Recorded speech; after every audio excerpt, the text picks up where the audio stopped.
Comment développer votre style artistique? C'est ce dont on va parler dans cette vidéo. Alors bien entendu, ça va être des points qui vont être basés sur mon expérience personnelle. En tout cas, on voit ça juste après le générique.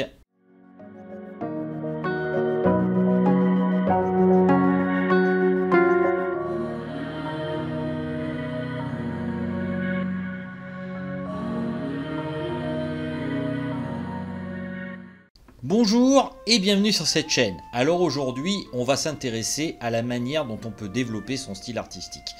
Alors j'avais déjà fait une vidéo sur ce sujet autrefois, mais je trouve que je ne l'avais pas assez bien structuré et je n'avais pas essayé de mettre en avant les différents points nécessaires pour développer son style. Aujourd'hui, je retiens pour ma part en tout cas 5 points importants qui me semblent nécessaires pour développer son style artistique. Je vais vous les citer donc sous forme de liste et vous allez me dire vous si vous pensez que c'est suffisant ou si vous en rajouteriez d'autres. En tout cas, n'hésitez pas à me le dire dans les commentaires. L'idée en tout cas, c'est de partager avec vous mon expérience et en même temps de vous citer les 5 points qui me semblent principaux pour pouvoir développer son style artistique. Donc c'est parti, on y va! Premier point qui a son importance lorsque vous voulez développer votre style artistique, c'est tout d'abord d'essayer d'analyser les artistes que vous admirez. Alors pourquoi essayer d'analyser les artistes que vous admirez? Parce que tout simplement, vous allez essayer de comprendre les techniques que ces artistes ont utilisées. Deuxième chose aussi qui est importante, c'est tout simplement de comprendre pourquoi vous êtes attiré par ces artistes en question. Quelle est la raison psychologique qui vous pousse à vous intéresser à ce style d'art? Parce que bien évidemment, l'art c'est aussi quelque chose qui est lié à la psychologie. Je sais que souvent beaucoup de gens le disent, mais c'est une réalité effectivement. Il faut avoir une certaine dose de confiance en soi et puis aussi l'envie de s'affirmer. Et donc, vouloir copier déjà un artiste célèbre, c'est quelque part vouloir se hisser à son niveau et donc ne pas avoir peur en fait de rivaliser avec lui.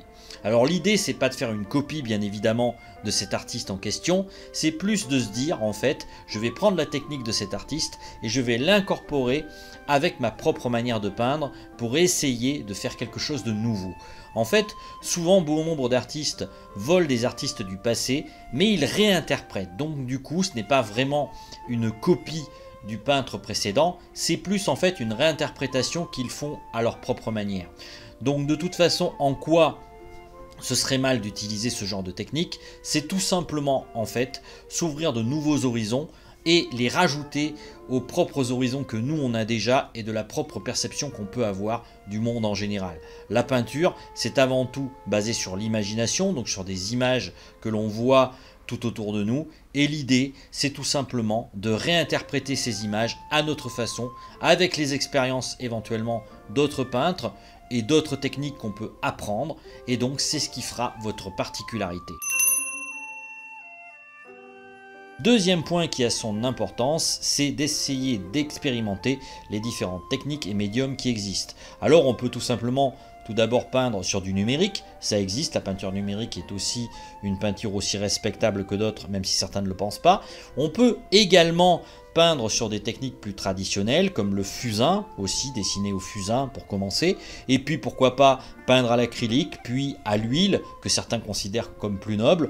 On peut par exemple aussi utiliser l'huile à l'eau, la cire, l'aquarelle. En fin de compte, il y a toute une foule de techniques qui existent dans la création artistique, alors ne vous privez surtout pas de les expérimenter, et notamment si des gens vous font des critiques en vous disant que vous êtes mauvais dans tel ou tel domaine, peu importe, l'idée c'est d'expérimenter pour vous, de voir ce que ça vous apporte et de voir ce que vous pouvez faire en sorte pour vous améliorer dans les techniques que vous ne maîtrisez pas assez.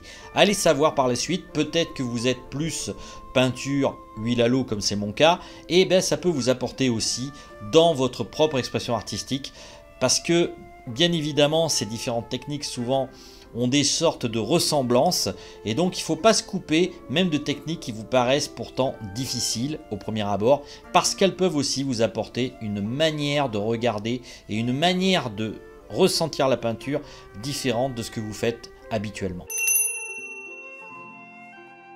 Troisième point, suivre des cours d'atelier d'art. Alors bien évidemment, ça c'est un des points qui me manque à moi personnellement. Je n'ai pas vraiment trouvé d'atelier d'art qui me correspondait. Pour autant, même si vous n'avez pas cette option-là autour de vous, ou en tout cas vous n'avez pas trouvé le lieu qui vous permette de le faire, eh bien vous pouvez tout simplement suivre des artistes peintres qui vous parlent sur internet, comme moi par exemple, ou alors d'autres peintres, et vous allez voir ce que eux font, et essayer d'expérimenter en fonction des conseils qu'ils peuvent vous donner. Ça peut paraître tout bête, mais c'est grâce à ça aussi qu'on progresse. Alors, il y a aussi des cours en ligne qu'on peut trouver, des formations. Moi, je compte en faire une dans quelques mois, j'aurai l'occasion d'en reparler d'ici là.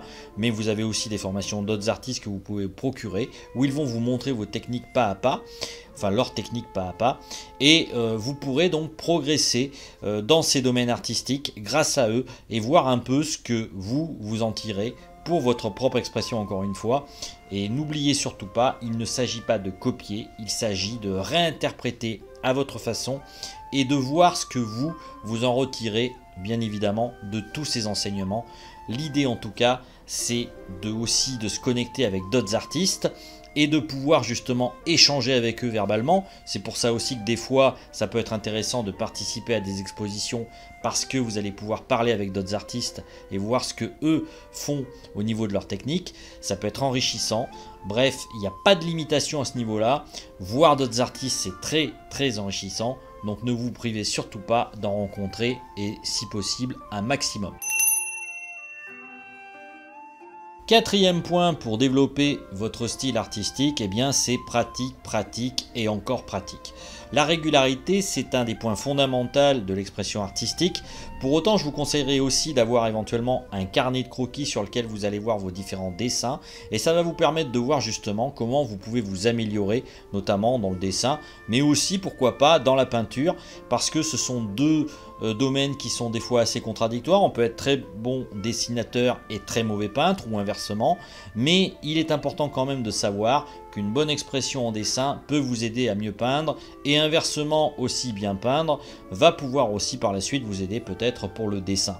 L'idée c'est la maîtrise du geste bien évidemment, j'en ai assez parlé sur cette chaîne, mais il y a aussi l'idée de pouvoir disons prendre une idée de progression en ayant justement un carnet parce que vous allez voir que c'est un peu comme la vie, eh bien c'est fait de creux, d'aspérité.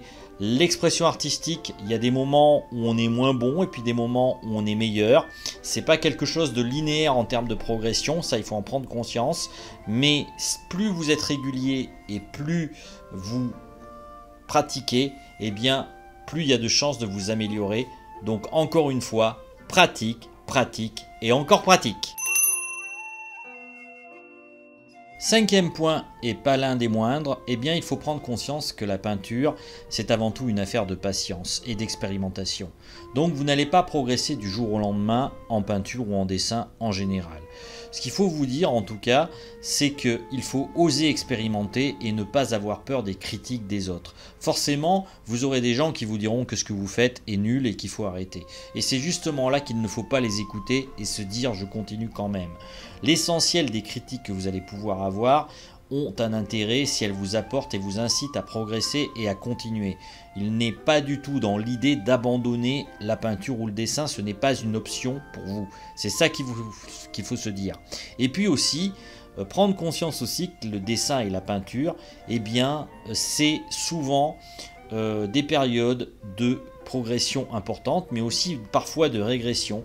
La progression n'est pas linéaire, on peut avoir des progressions plus ou moins chaotiques dans l'expression artistique, et puis en utilisant différentes techniques, forcément, on va s'apercevoir qu'il y en a d'autres qu'on n'a pas maîtrisées et on n'est pas content, et donc forcément, eh bien, il y a une forme de frustration qui se crée, mais c'est pas pour autant que vous n'allez pas continuer à avancer.